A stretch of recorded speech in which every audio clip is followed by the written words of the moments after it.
The security camera footage paused at the exact moment her bolt cutters bit into the fence. A champagne flute glinted in her other hand, as if it were some twisted trophy. I watched the screen in stunned silence while the audio played Karen's voice loud and clear. "Nobody uses this dumb field anyway. Might as well put it to good use." She laughed, tossed her perfectly curled blonde hair, and waved her guests through the gap in my reinforced bull fence. That fence didn't just protect my property, it kept 3 professionally trained bulls from wandering into chaos. And she had no idea. Not a clue. What made it worse? Her little party was growing into a full-blown HOA gala. Live DJ. Lights plugged into my emergency power supply. Children darting around. Wine glasses on folding tables. All of it unfolding 50 yards from Diesel, Bruiser, and Tango, animals that could turn that gathering into a rodeo disaster in under 10 seconds.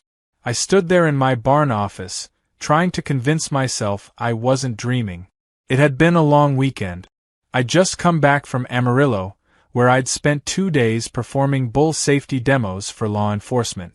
These weren't your average farm animals. Diesel had been trained for riot control.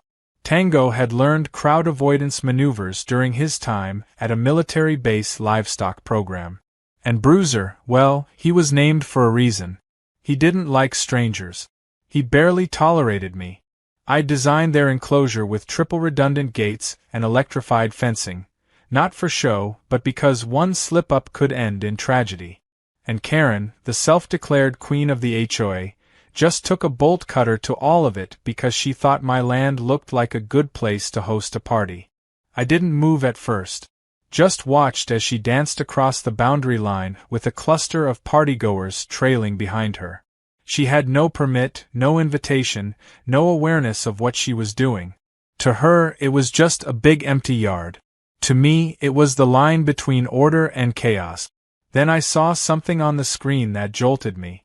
One of the kids, a boy around 7 or 8, had chased a balloon straight past the picnic tables and was now only a few feet from the inner bull gate. I felt my stomach drop. That gate wasn't meant to be tested. If someone rattled it or tried to climb it, the bulls might think it was part of a drill. They were conditioned to respond to unfamiliar movements. Fast ones. Loud ones. Just like children playing tag. I bolted from my office and sprinted toward the barn. My boots slammed against the dirt path as my mind spun through scenarios. I didn't even have time to call the sheriff. I had to check the animals first. If they were still calm, maybe I could reinforce the gate before anything went wrong. But as I neared the barn, I heard Tango's low, steady snort. He was already agitated. Then came the deep, gravelly rumble of Bruiser's hooves shifting. When I stepped inside, Diesel stood at the gate, ears perked and eyes focused like a soldier awaiting command. They sensed something. Not just the noise, but the breach. Bulls are smarter than people give them credit for, especially trained ones, and when they sense that the routine has changed, they prepare for a reaction. My reinforced gate was holding for now, but I noticed something else. One of the locks looked tampered with. Someone had tried to open it. From the outside, strawberries lay smashed on the ground nearby. Someone had tried to feed them. That wasn't just dumb. It was reckless. I rushed over to the control panel to check the fence system. That's when I got the second shock of the night. An alert flashed across the touchscreen. Auxiliary generator engaged. Power rerouted. That could only mean one thing. Someone had plugged into my backup system, probably the DJ with his blinking stage lights, and overloaded the circuit. The electrified fence that kept the bulls from wandering too close to the outer edge? It was dead. Now the only thing keeping Diesel from Karen's party was a single swinging latch. I grabbed the remote signal controller and a bag of training pellets from the supply cabinet. I wasn't going to wait for disaster to strike. If I moved fast, I could call the bulls back into the inner corral and resecure the barn. But as I turned the corner and reached the open field, I saw it. Diesel had already nudged through the gate. He wasn't charging, yet. He was just standing there, sniffing the air, ears twitching toward the thump of dance music. The crowd didn't even notice him at first. They were too busy laughing, posing for selfies, clinking glasses under string lights that had been taped between trees. Karen stood center stage, posing with two realtors and someone who looked like a local councilman. She was giving a toast, saying something about how this neglected land would one day become a community park. My land. My bulls. My fence. All of it treated like her personal showroom. A few guests noticed Diesel and pointed, thinking he was part of the entertainment. I watched from the tree line, pulse hammering, as a little girl tried to walk up and pet him. She reached out slowly, and that's when Diesel snorted, shook his head, and stomped. The kind of stomp that shook the ground like a warning. A few guests backed up. One screamed. And then, finally, Karen turned and saw him. She gasped but quickly composed herself. She grabbed the DJ mic and announced, "Everyone, calm down. It's all part of the show. Mason, my dear neighbor, has brought out one of his charming bulls to join the fun." Charming. Charming was not the word I would use for a 2,000-pound animal trained to disarm aggressors with a headbutt. I stepped into the open, raised the whistle to my mouth, and gave a short, high-pitched blast. Diesel stopped mid-step. His ears rotated. Another whistle. This one longer, rising in tone. Diesel snorted and turned back toward me. Bruiser and Tango appeared behind him, having sensed the shift. That was good. I still had control. But barely. If someone made a sudden move or loud noise, it could break the fragile tension. Karen, meanwhile, kept talking. "Look how obedient they are. Honestly, I'm thinking of getting one myself. Better than a guard dog." The guests laughed uneasily. A few started edging toward the gate. The DJ, not reading the room at all, started playing some EDM remix of a country song. That's when Diesel did something I hadn't expected. He walked directly toward Karen. Slow. Deliberate. Not charging, just moving like a tank with intent. Karen froze. Okay, funny joke, Mason," she called out, suddenly not so confident. "You can take him back now." But Diesel kept moving, stopping just inches from her party table. He sniffed the stacked champagne glasses, then used his massive head to tip the whole thing over. Glass shattered. Guests screamed. Karen jumped backward and fell straight into her own buffet table. I blew the command whistle 3 times in quick succession. Diesel paused. Tango and Bruiser moved to flank him, completing the triangle formation. I walked toward them calmly, every step a message to the crowd. This wasn't a joke. This wasn't a show. This was barely contained chaos. As I reached the bulls and tapped Diesel gently on the flank, I gave Karen one long, hard look. She was on the ground, dress stained with barbecue sauce, staring up at me like I was the villain. I finally spoke. "You trespassed. You cut my fence. You put kids in danger. And you're lucky these bulls respect my whistle more than you respect other people's property." And with that, I walked the bulls back to the barn in total silence. But I already knew. This was just the beginning. Karen wasn't done. And neither was I. The silence after I walked the bulls back to the barn didn't last long. Before I could even relatch the gate, I heard the clatter of heels storming down the gravel. I turned to see Karen, her once pristine white dress stained with sauce, dirt, and what might have been potato salad. She was stomping toward me, clutching her broken high heel in one hand like it was Exhibit A in a courtroom. Her eyes were wild with fury, mascara streaked from the embarrassment more than emotion, and she jabbed the heel toward my chest like it could pierce through the fireproof vest I still wore under my jacket from the rodeo. "You endangered my guests!" she shrieked before I could even say a word. I stared at her, blinking slowly, trying to comprehend the sheer nerve it took to barge onto someone's land, cut through an electric fence, host an unauthorized party, and then accuse the landowner of misconduct. I didn't answer right away. Not because I didn't have words. I had too many. But none of them would land in a way Karen would ever understand. Behind her, the party was unraveling fast.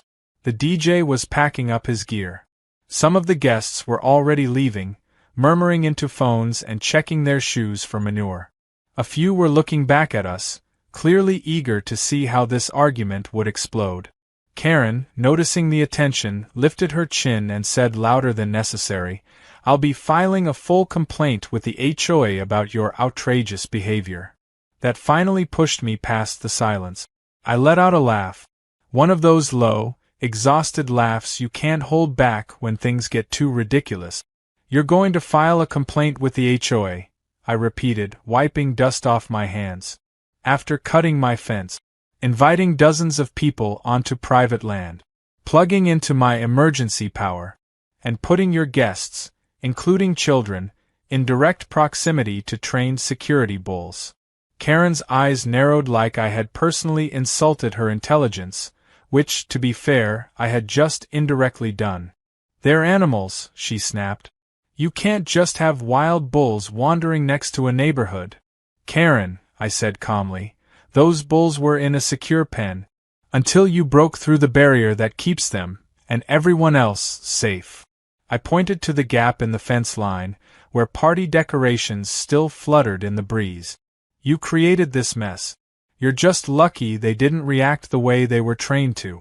If Diesel had charged, you'd be trying to put your buffet table back together with one hand and sipping soup through a straw with the other." Karen went pale for a second, but she was too far into her self-righteous fantasy to back down. "Then you should have warned the HOA. How were we supposed to know you had killer cows locked up next door?" "That did it. They're bulls," I corrected. "And not killers, professionals. More trained than most of the people who'll end up cleaning up your insurance mess when the lawsuits start rolling in." The mention of lawsuits finally shut her up for half a beat, long enough for one of her guests to approach. A tall man in business attire who'd taken his tie off and now looked like he regretted everything. "Karen," he said carefully, "you told us you had permission to use this land." That made her twitch. "Well, Mason and I have always had a cordial relationship," she lied, eyes darting to me. "And this land isn't exactly being used. It's basically just decorative." I folded my arms. "Decorative?" "That decorative land is part of a registered federal livestock certification site. My bulls are trained for emergency drills and security exhibitions. You just held a wine party next to a Homeland Security asset, Karen." She blinked fast. "You're bluffing." "I'm not." I pulled out my phone and showed her a photo of me and Diesel at the Security Expo 3 weeks ago, complete with a Homeland official shaking my hand and a banner in the background. "The only reason they're not here already is because I haven't called the..." The man in business attire stepped back. "I think I need to call my office," he muttered. A woman behind him started taking down her folding table, clearly done with the HOA circus. "And with Karen." "Wait!" Karen shouted after them, but more guests began backing away, embarrassed, ashamed, or just annoyed. One by one, they filtered out. Karen turned back to me, seething. "You set me up," she hissed. "You did this to ruin my event." I blinked again, stunned by how deep her denial went. "Karen, you ruined your event the second you picked up a bolt cutter and thought you were above everyone else." She stomped off, muttering curses under her breath and still holding her broken shoe like a weapon of vengeance. I spent the next hour resetting the gates, checking each latch and sensor, and walking the bulls one at a time through their drills to calm them down. Diesel had taken the whole affair with more dignity than most humans. He leaned against my shoulder gently as I reset the feed system and gave him an extra helping of oat. "You deserve a medal, buddy," I whispered, rubbing his forehead. "Or at least a Karen-proof fence." That night, I reviewed all the camera footage. Multiple angles, crystal clear audio, time-stamped records of when she cut the line and started the party. I copied everything to a secure drive. I didn't know what Karen would try next, but if she went legal, I wanted every single frame locked and ready. The next morning, my phone blew up before I even had a chance to finish my coffee. Messages from neighbors. Some horrified, some apologetic, a few just amused. But one message stood out, a link to a video that had already gained 10,000 views overnight. Someone had filmed Diesel knocking over the champagne tower and Karen falling into her own food table. They added dramatic music. Slow motion. A voiceover that said, "This is why you don't mess with bulls or boundaries." I watched it twice, then laughed so hard I spilled coffee on my porch step. Apparently, someone from the party had uploaded it anonymously. And it was going viral. The comments section was a gold mine of sarcasm and roasting. People were calling Karen Champagne Stampede and Fence Cutter Supreme. Others were praising Diesel's artistic sense of justice. It wasn't just entertainment, it was exposure. And I realized something. Karen had spent years using HOA meetings to bully neighbors, file complaints over lawn length and trash can placement, and act like she owned the entire subdivision. But now? She'd made the one mistake she couldn't spin. She messed with something she didn't understand and couldn't control. And now everyone had seen it. I got a call that afternoon from Officer Gaines, the local sheriff's deputy who'd worked the county fairgrounds for years. "Saw the footage," he said with a chuckle. "That bull of yours deserves a badge. You pressing charges?" I paused. "Not yet," I replied. "Let's see what Karen tries next." Because if I knew her, and unfortunately I did, she wasn't done. Her pride wouldn't let her walk away quietly. She'd find some way to twist this. File complaints, threaten lawsuits, or worse, double down. And I'd be ready. But what she didn't realize yet was that she'd just turned my bulls, and my fence, into local legends. And when you go viral for almost getting steamrolled by a 1,000-pound security bull, your HOA throne doesn't look so secure anymore. 2 days after the party disaster, I received a formal letter from the HOA with Karen's signature stamped proudly at the bottom. She was filing an official complaint against me for creating an unsafe environment adjacent to communal spaces and willfully instigating panic with the use of aggressive livestock. I read the letter 3 times, mostly out of disbelief. Karen had actually flipped the entire incident on its head and painted herself as the victim. It was full of exaggerated phrases like suffered minor traumatic stress, alarming presence of uncontrollable animals, and unsecured property contributing to endangerment. She even claimed her guests mistook the bulls for lawn ornaments, until they move. That last part made me laugh out loud. Diesel would be offended if he knew. I drove straight to the HOA office that afternoon, not because I expected to get justice there, but because I wanted to look Karen in the eye when I handed them the footage. I wasn't in uniform, but I did bring a copy of my livestock registration documents, bull training certifications, and a highlighted section of state law outlining agricultural landowner rights. I'd also brought the thumb drive loaded with surveillance from 3 different camera angles. Karen cutting the fence, inviting guests onto my land, and the bulls entering the field while she was too busy making speeches. The receptionist blinked when I handed it over. "This is a lot," she muttered. I nodded. "You might want to start at minute 12. That's when she plugs the DJ equipment into my emergency grid." I was halfway out the door when I heard someone whisper behind me, "Is that the bull guy?" Apparently, the video had made its way around the neighborhood. I didn't answer, just gave a polite wave and left.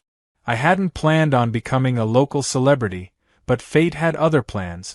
That evening, one of the local Facebook groups had a post titled, "HOA Chair vs. Bullman, Who's Really to Blame?"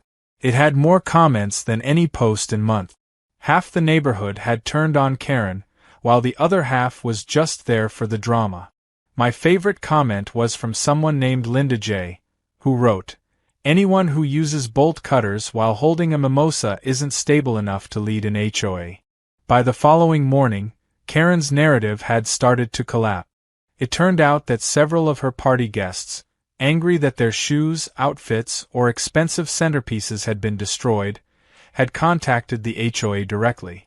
They weren't just annoyed, some of them had believed the party was HOA funded. She had told them the event was officially sanctioned and that costs were covered. One guy said he'd given her $500 toward the food and drinks, thinking it was a charity fundraiser. Another mentioned he'd booked the DJ based on Karen's promise that the land had been donated temporarily by the friendly cowboy next door. That would be me. The cowboy who had no clue and whose bulls nearly turned her buffet into a stampede. Suddenly, people wanted answers, and Karen wasn't giving them. The next surprise came from an unexpected place: my insurance company. They'd received an anonymous claim stating that my animals had terrorized and injured guests during an unauthorized social function. But when I spoke to the representative, she was laughing. "We already reviewed the footage," she said. "Your animals behaved more responsibly than half the humans.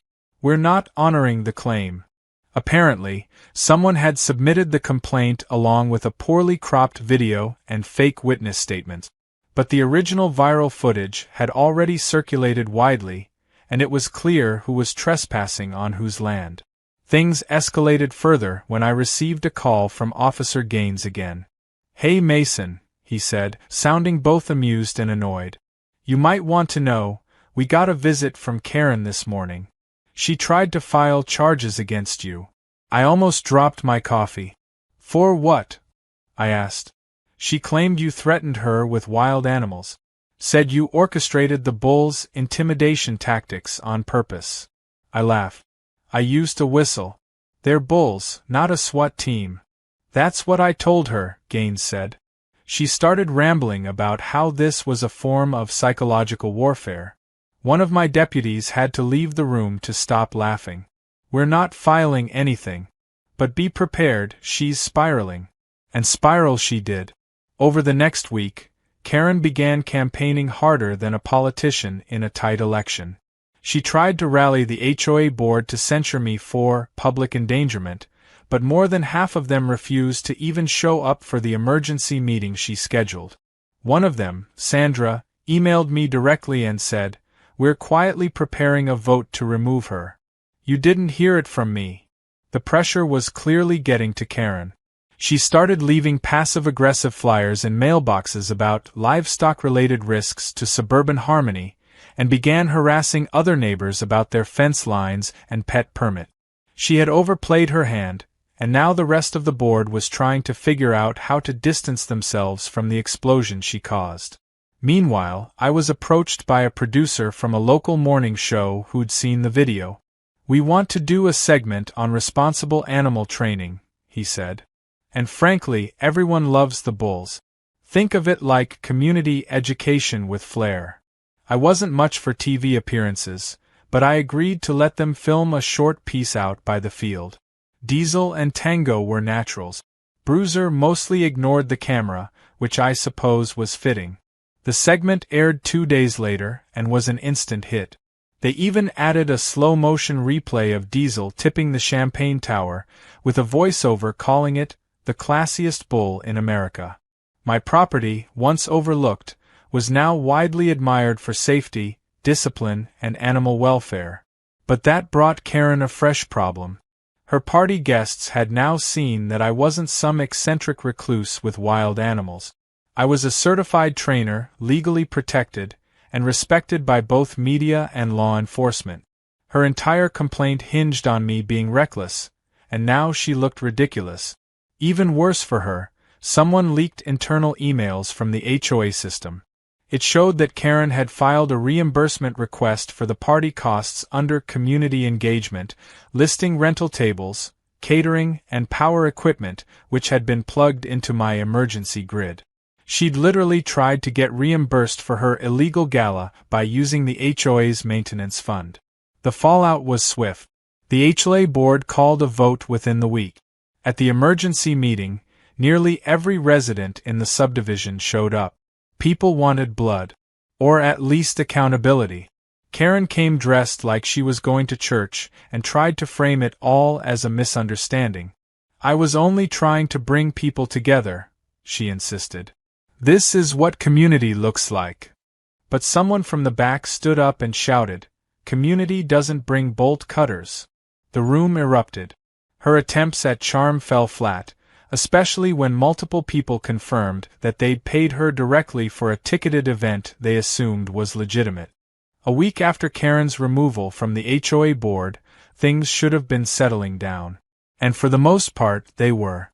The neighborhood finally breathed without her constant notices, surprise inspections, or angry rants during meetings. I could walk out to my field and check on the bulls without worrying someone had tried to sneak in to take a selfie with them. But something told me Karen wasn't finished. People like her don't vanish, they reload. And when a box showed up at my gate with no return address and a note taped to the top reading "Compliments of the Community," I knew it wasn't going to be fruit or cookies. Inside was a collection of torn-up flyers, photos of my bulls with red excess drawn over them, and a fake legal summons, printed on cheap copy paper threatening me with a lawsuit for continued intimidation through dangerous livestock. I chuckled as I set the paper down, but it wasn't the kind of laugh that felt good. It was the kind that came with pressure behind the eyes. Karen was poking the bear, or in this case, the bull, and I didn't intend to let her get away with it this time. I didn't want to drag the matter through court, but if she kept pushing, I'd have no choice. I spoke to a neighbor who worked in county records, and within a few days, he handed me a file. Karen's name was on it, listed as a previous claimant in multiple nuisance complaints around town, none of which had held up under investigation. This wasn't a one-time tantrum. This was a pattern. Still, I didn't want to strike back with lawyers. I wanted something smarter. Something that would make a statement without giving her ammunition. That's when the idea came to me. The bulls didn't just need a reinforced fence, they needed a proper spotlight. I decided to host a public demonstration, not just for training and safety, but to educate the community on the value of what I'd built, and to show exactly how absurd Karen's accusations had been. I sent out invitations to every neighbor, community leader, and local media outlet I could find. I even called the same morning show host who'd aired the last segment. She loved the idea. "Let's call it the Bull Protocol," she said. "Live training. Public safety. Local legend. It's perfect." The day of the event came quicker than expected. I spent the week preparing the field, grooming the bulls, repainting the signs, and installing a temporary viewing area on a raised platform. Diesel, Tango, and Bruiser were ready. They could sense the buzz in the air. I wore my old rodeo vest, polished boots, and the same wide-brim hat I'd worn during my last security contract. But I wasn't playing cowboy today. Today, I was a man with a plan. People started arriving just after 10 in the morning. By 11, we had nearly 80 guests gathered at the edge of the field. A mix of families, press, council members, and even a few curious teenagers from the local school. One of the HOA board members brought folding chairs and passed out iced lemonade. A drone hovered above, capturing the event. At exactly noon, I stepped onto the field and raised my hand. The crowd went quiet. "Thanks for coming," I began. "You've probably all seen the video by now. You know the bulls. You've heard the rumors. But today, I want to show you what they're really trained to do, and why they aren't the danger you've been told they are." I gave the first whistle, and Diesel walked forward and stopped at a marked line. A second whistle brought Tango to his right. A third brought Bruiser. They stood side by side. Calm. Still. Poised. I gave a series of commands, some verbal, some gestured. The bulls moved in perfect coordination, responding to cues, backing up on command, and even forming a wedge formation around a target cone. The crowd watched, stunned. The announcer from the news crew whispered into her mic, "This is better choreography than most halftime shows." Then came the highlight. I stepped toward a mock intruder setup, a mannequin in a red hoodie holding a plastic stick. At my signal, Diesel moved forward with slow, deliberate steps, stopping inches from the mannequin. Another whistle, and Bruiser circled wide, flanking from behind. With one low snort and a nudge from his head, the mannequin toppled. The crowd gasped. It wasn't violent. It was controlled, calculated, and precise. Trained restraint. Exactly what bulls like these were taught for emergency demonstrations. As the applause started, I raised my hand again.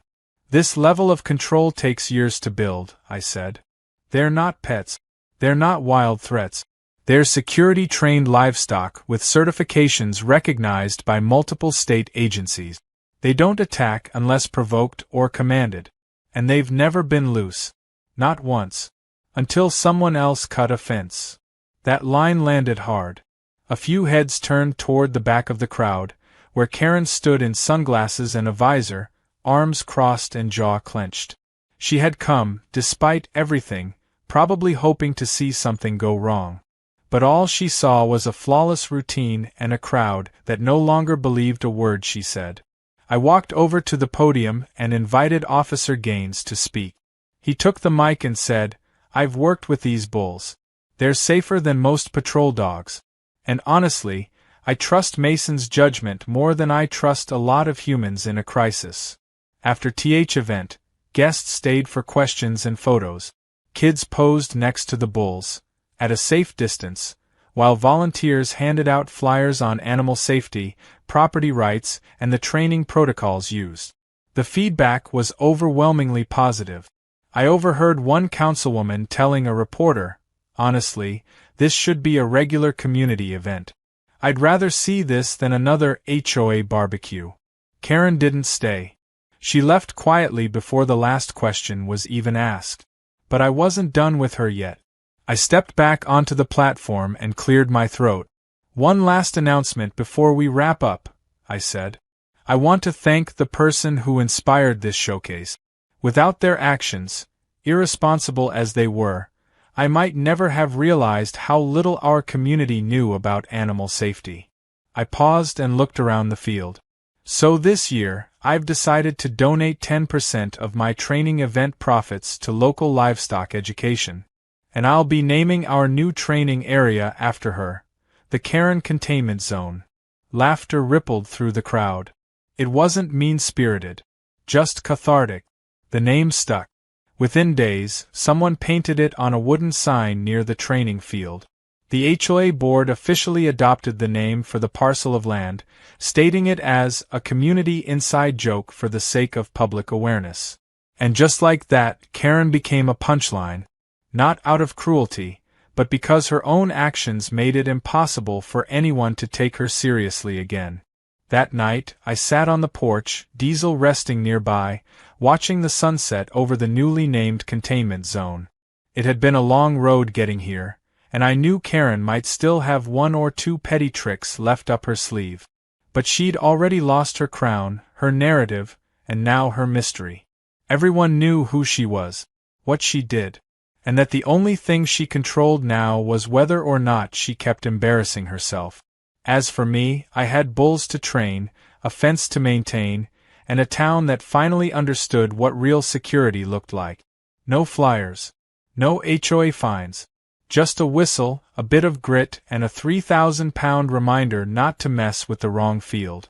3 weeks had passed since the community showcase, and though the crowd had long gone and the applause had faded, the ripple effects of what happened were still moving through the neighborhood like slow waves on a quiet lake.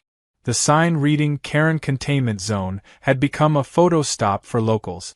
People walking their dogs or driving by would often pull over, take a selfie with the wooden marker, and laugh about how a woman's arrogance turned her into living satire. I hadn't seen Karen since the event, not directly anyway. But I could feel her presence lingering, like a shadow that refused to leave even when the sun was high. It wasn't long before another surprise showed up. This time, it wasn't a package, a note, or a fake lawsuit. It was Karen herself, standing at my gate one late afternoon with her arms folded and an expression that tried to say, "serious business," but looked more like a child forced to apologize before dinner. I leaned on the fence and waited. She didn't speak right away. Just stared at me with that familiar mixture of frustration and disbelief, as if she still couldn't accept that the community had turned on her, that she was no longer the one calling the shots, and that the man she'd once dismissed as that cowboy next door had become the neighborhood's new favorite character. Finally, she broke the silence. I came to talk. Not to argue. Just to clear the air. I raised an eyebrow but didn't say anything. I wanted to see how far she'd go without interruption.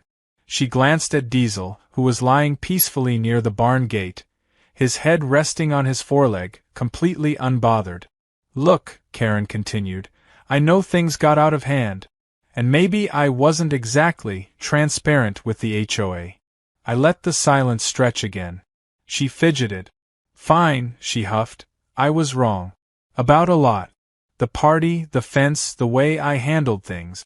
It got out of control, and I didn't expect it to blow up like that. I waited a moment longer before replying. What exactly are you here for, Karen? An apology? Or damage control? She looked away, shame flickering for the first time. Both, I guess. I don't expect you to forgive me. But this whole mess has cost me everything. My position. My reputation. I can't walk down the street without someone making bull jokes. My real estate clients dropped me. I got booted from a local committee I helped start. You don't understand what it's like to have everything flipped upside down over one mistake. I stepped forward, resting my hand on the wooden rail. One mistake? I asked. Karen, this wasn't just one mistake. This was months, maybe years, of entitlement building up until it finally spilled over. You trespassed, endangered children, tampered with electrical systems, and then tried to blame the person you wronged. The only reason no one got seriously hurt was because I've spent years training those animals and preparing for the worst. She opened her mouth, but I cut her off. You didn't make a mistake. You made a choice. Multiple choices. And you only came here now because the consequences finally showed up. She didn't argue. She just stood there, face tight, eyes flickering back and forth like she was searching for some remaining piece of leverage, and finding none. Eventually she sighed. So what happens now? You gonna keep letting people mock me forever? I shrugged. That's not up to me. You made yourself the main character in this story. People are just reacting. If you want it to stop, maybe stop giving them new material. That stung. She looked like she wanted to snap back, but had no words left that could punch through the truth. Before she could say more, the gate buzzed. It was the delivery guy dropping off another load of materials for the bull training enclosure expansion. I gave him a wave and turned back to Karen. We're done here, I said calmly. I wish you luck, but I don't owe you anything. Not an apology, not a retraction, not silence. She turned and walked away without another word, her steps heavier than when she arrived. For the first time, she looked less like a villain and more like someone who had finally realized the world doesn't bend just because she demands it. In the following days, life returned to its quiet rhythm. The bulls resumed their drills. I accepted an offer from a regional security firm to host bi-monthly training seminars using Diesel and the others as demonstrators. More and more people started calling, asking about livestock handling, emergency training, even mentorships. I hadn't planned to turn my quiet land into a full-time operation, but it seemed the community had other plans for me. What was once a target for HOA scrutiny had become a symbol of strength, responsibility, and, oddly enough, local pride. At the next OA meeting, now without Karen's name anywhere on the agenda, I was invited to speak about property rights and safety protocols. It was a surreal moment, standing behind the same podium where she used to preach about hedges being 2 inches too tall. The new board president introduced me with a smile and said, "We figured it's about time we let someone with actual experience and common sense help shape policy." The room chuckled, but I kept it humble. I gave them practical advice, explained my fence systems, and offered to host safety walkthroughs for any resident concerned about living near large animals. I didn't need applause. I just wanted peace. But peace came with one last unexpected gift. The town mayor called me 2 weeks later. He told me that, after reviewing footage and speaking with the council, they'd decided to honor my efforts with a community recognition award. Not because of the bulls, not because of the drama, but because I'd handled the entire ordeal with restraint, logic, and dignity, even when I had every right to lose my temper. Honestly, the mayor said, you turned a neighborhood feud into a public service. We need more people like you. At the ceremony, I stood beside Diesel, who wore a comically large blue ribbon across his chest and blinked lazily at the cameras. The crowd cheered as I accepted the award. But as I looked around, I noticed one person standing in the back, away from the rest. Karen. Not angry. Not plotting. Just watching, with arms crossed and a look on her face I hadn't seen before. Regret. Real this time. Or maybe just acceptance. She didn't approach me after. She didn't speak. She just stood there for a few minutes, then turned and disappeared into the crowd.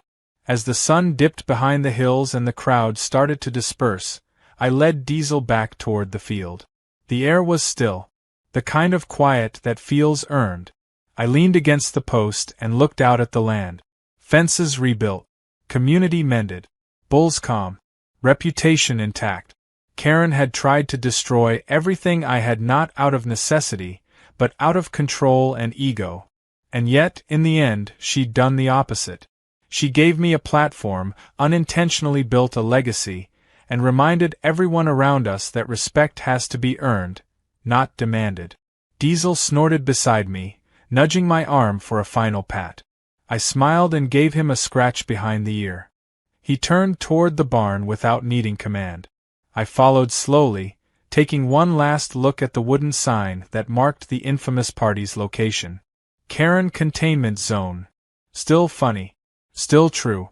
But now, less of a warning and more of a monument. A lesson in what happens when someone underestimates boundaries, literal and personal. And as I closed the barn doors for the night, I couldn't help but whisper under my breath, not to Karen, but to the land, the bulls, and maybe even fate itself. That's how you shut down a party. With patience, with poise, and 3,000 pounds of poetic justice.